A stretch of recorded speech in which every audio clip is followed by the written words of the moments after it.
कैसे हम पढ़ाएं उस तरीके से पढ़ाना चाहिए।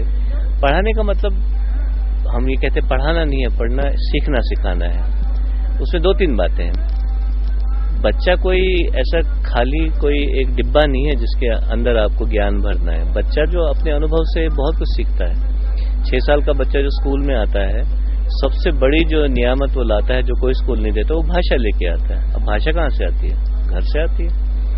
फिर अगर वो किसान का बच्चा है, वो कामगार का बच्चा है, तो दुनिया भर की चीज। अब स्कूल का उससे कुछ लेना देना नहीं होता।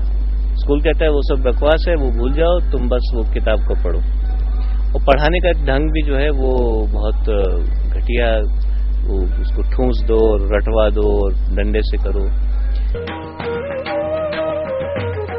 शिक्षकों को बहाल तो किया जाता है पढ़ाने के लिए, लेकिन आला अधिकारी इन्हें गैर शिक्षण कार्यों में लगा देते हैं। जनगणना, पशुगणना, मतदाता सूची का पुनरीक्षण, निर्वाचन, पल्स पोलियो, राशन कार्ड वितरण, परिवार नियोजन, यानी शिक्षकों के बिना कोई भी गैर शैक्षणिक काम पूरा नहीं होता। इस स्थिति में ये विद्यालय साल में बमुश्किल तमाम 100 से 150 दिन ही चल पाते हैं। शिक्षकों को शिक्षा देने की नई नई विधियों की जानकारी देने की उचित व्यवस्था न रहने के कारण वे एक ही विधि से पढ़ाते हैं, रटो रटो और रटो। ऐसे में जिसने नहीं रटा उसे होना पड़ता है मास्टर के गुस्से का शिकार, और यहीं से शुरू हो जाता है सिलसिला बच्चों के छीजनग्रस्त होने का। बच्चे अपने सरोकारों से विद्यालय को खारिज कर देते हैं और विद्यालय में बच्चों की उपस्थिति कम हो जाती है। दरअसल बच्चों को आमतौर पर मिट्टी का वह लोंधा समझा जाता है जिन्हें हम अपनी समझ और सूझबूझ के अनुसार किसी भी रूप में गढ़ सकते हैं। लेकिन हम यह अक्सर भूल जाते हैं कि शिक्षा, विकास और सहभागिता से संबंधित बच्चों के अपने अधिकार भी हैं। बच्चों के अधिकारों को झारखंड सहित संपूर्ण देश में स्थापित करने की दिशा में क्राय कार्यरत है, क्योंकि जब तक अधिसंख्य समूह के बच्चों को उनके अधिकार नहीं मिलते, तब तक उनके विकास की कल्पना व्यर्थ है। विशेषकर क्राय विश्वास करता है कि जो पीपल्स एडवोकेसी है उसके माध्यम से ही बड़ा सामाजिक परिवर्तन हो सकता है, क्योंकि ये बात है कि जो अभी समाज में जो भी प्रक्रिया चल रही है, इसमें जो उत्पीड़ित समाज है, इनकी कहीं पर भी कोई भागीदारी है नहीं, चाहे वो नीति निर्धारण में हो, चाहे वो विकास के कार्यक्रम के माध्यम से हो। और जब तक ये बड़ा वंचित समूह जो हमारे भारतवर्ष में 80% है, इनके इस पूरे प्रोसेस में अगर भागीदारी नहीं होती है तो कोई भी बड़ा सामाजिक परिवर्तन हम लोग सोच नहीं सकते हैं। कि हम लोग उस सामाजिक परिवर्तन की बात करते हैं जहां पर जात पात ना हो, भेदभाव ना हो, जहां पर स्त्री पुरुष की समानता हो। इन सबको चीजों को देखते हुए हम लोग एक व्यापक रूप में एक व्यापक इंटरवेंशन करने की दिशा में आगे बढ़ रहे हैं। और झारखंड में आने वाले समय में अलग अलग क्षेत्र में जो सबसे उत्पीड़ित समूह है, इसके साथ मिलकर हम लोग एक स्ट्रांग आंदोलन जो कि चाइल्ड राइट्स मूवमेंट हम लोग कहते हैं, उसके दिशा में अग्रसर हो रहे हैं। और साथ में इसमें जो अन्य राज्य हैं उसके साथ भी हम लोग जुड़कर एक व्यापक बाल अधिकार का आंदोलन पूरे देश भर में एक स्थापित करना चाहते हैं। ग्रामीण व शहरी क्षेत्रों में प्रतिदिन बच्चों की अच्छी उपस्थिति सुनिश्चित करने के लिए राज्य सरकार ने इधर मिड डे मील योजना के क्रियान्वयन पर बल दिया है।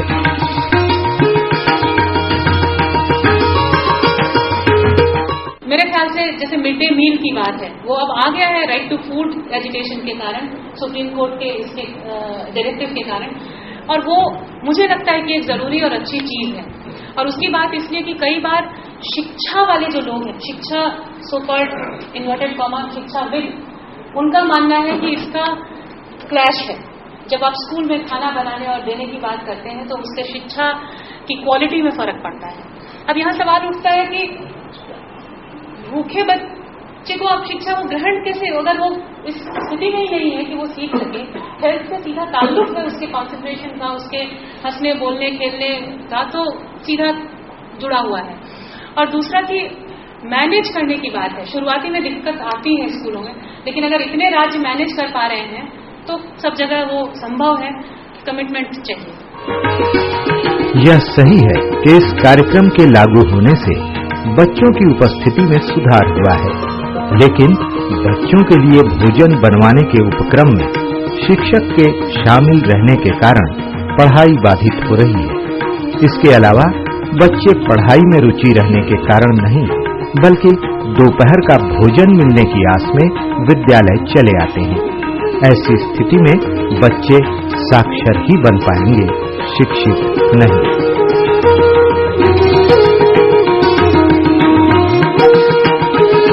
झारखंड के सुदूर आदिवासी इलाकों में शिक्षा का अभाव अभी भी स्पष्ट दिखाई देता है। सच तो यह है कि आदिवासी समुदाय को शिक्षा के केंद्र में कभी भी नहीं रखा गया। इनकी भाषा लिपि को हमेशा से ही नजरअंदाज किया गया।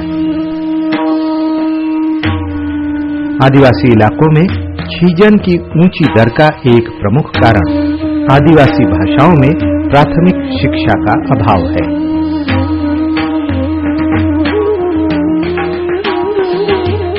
देखिए, मैं तो पूरी शिक्षा में, प्राथमिक शिक्षा की ही बात नहीं है, पूरी शिक्षा में और प्राथमिक शिक्षा में खासकर बहुभाषिकता को शिक्षा का आधार मानता हूं।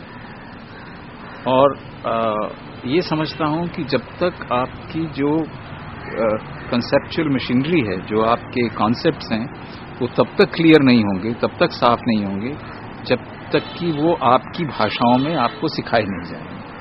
तो मुझे तो ये बात बिल्कुल अनिवार्य लगती है कि जो भी मातृभाषाएं लेकर के बच्चे स्कूल में आते हैं, उनका उपयोग होना चाहिए।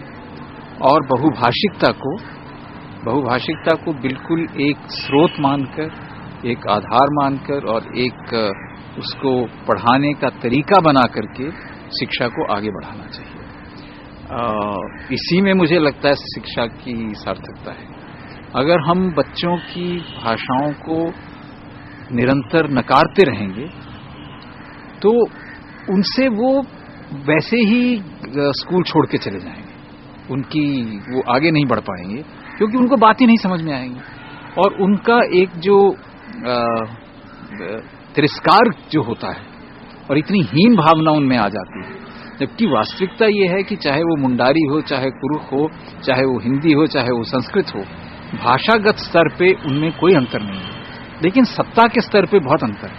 और सत्ता को लेकर के आप बच्चों की भाषाओं का निरंतर अनादर करते रहेंगे, तिरस्कार करते रहेंगे, तो बच्चे कभी भी वो खाई नहीं पार कर सकेंगे। हजारों बच्चे, लाखों बच्चे वो खाई नहीं पार कर सकेंगे जो थोड़े से अमीर और लाखों गरीब बच्चों के बीच में बनी हुई। झारखंडी भाषाओं की उपेक्षा का कमोबेश यही हाल महाविद्यालय और विश्वविद्यालय स्तर तक व्याप्त है।